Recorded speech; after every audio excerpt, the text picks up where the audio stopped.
Hey guys, subscribe for daily content. And if you're shopping for gear, make sure you check out the description for the newest items at some of the very best online retailers. There's also links for some of the items that I personally recommend. Thanks!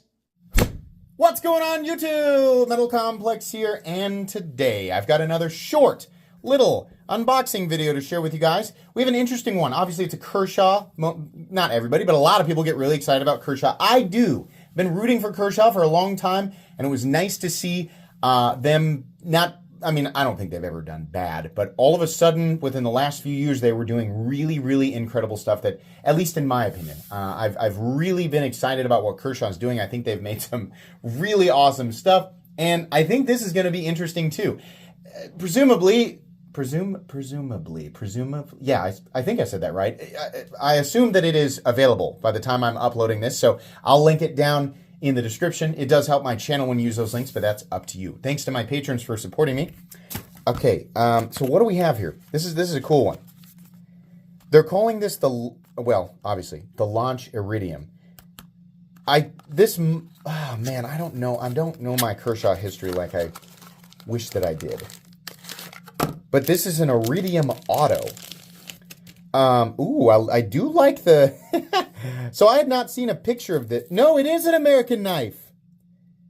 Isn't the Iridium not a U.S. knife? Or am I making that up? Is the Iridium not? Okay, it doesn't matter. I think the standard one is a Chinese knife. It's a good knife, either way, right? It doesn't matter. I just thought, oh, did they do a Chinese auto? No, it's called the Launch Iridium.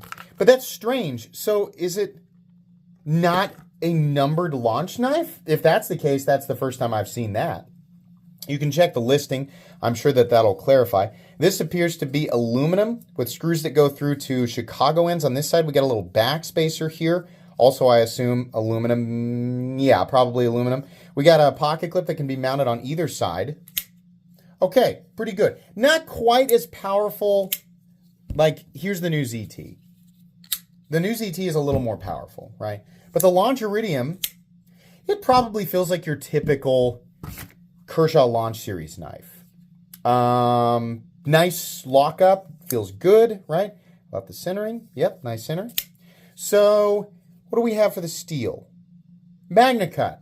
So I would assume that this would land in the 150, 160 range, which I think would be pretty good. The Iridium profile is not, completely and totally original, but it's good. I think the standard version is a crossbar lock. So having an automatic version in MagnaCut is pretty cool. I know that they've done, like I have a titanium one that's in 20 CV, and I like that one too, but I think, again, that's a crossbar lock. So this is cool. I just really wasn't expecting it to be a US-made knife. That's kind of neat. Let's go ahead and measure it here real quick. So the overall length is 8 inches, which I don't think is any different than the original. I'll get them out here in a second. We'll compare. Blade length is 3.5. Yeah, 3.4 with a 3.35 inch cutting edge. So let's go ahead and weigh it here real quick before we get out my other versions of the Iridium to compare. I think I actually have 3 to compare to.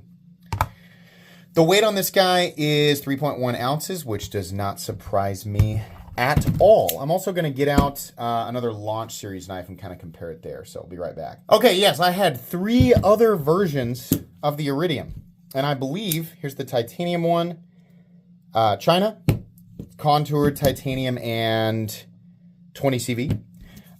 This one is the reverse tanto or sheet, whatever you want to call this, right? Carbon fiber, also contoured, and is that M390? Okay. And then this one here is the budget one in aluminum, and this is a great budget knife. Aluminum and satin finished D2. All of them in China, all of them crossbar locks. So these two are probably going to weigh about the same. The titanium one's going to weigh more. The carbon fiber probably weigh a little bit less. But these all appear to be identical outside of the one with the different blade shape. The manufacturing quality also feels identical. I know that Kershaw must have changed their Chinese OEM at some point because all of a sudden, I think it was a couple of years ago, I noticed that their Chinese knives went from pretty not great to holy moly, you know. I think it was actually this knife or one of the knives that are released around the same time where I was like, wow, these are very good. These are up to the standards of everything else that I've been reviewing in this territory all of a sudden, right? And then at the same time, you know, their US stuff was good and it went from good to better. But this feels and looks essentially perfect. Even cutting bevels, right? Don't see any issues with the aluminum or the seating of the hardware or anything like that. The lockup feels good. Same thing with these here. Everything just looks and feels pretty perfect. So, but that's cool. They've got one that's made in the USA. I would imagine it means in order to be able to be, you know, say made in the USA, it would have to be the majority of parts. I can't remember the exact percentage. You guys have told me before, right? But I have a feeling they almost certainly have to outsource a decent percent of this knife in order to get it down to, you know, whatever the price is. So that's I would assume how they're doing that. Let's weigh all of these so that you guys can get an idea of the difference in weight between each of these knives. I'm just going to put the blades away so that I don't cut myself. Here we go. So the first one here, the new Auto, weighs 3.1 ounces. Let's weigh the lightest by comparison. The carbon fiber one weighs almost exactly the same. Really? 3.1 ounces for the Auto and 3 ounces for the carbon fiber one. How about this aluminum one? 3.4 ounces. And the titanium one weighs 3.8 ounces.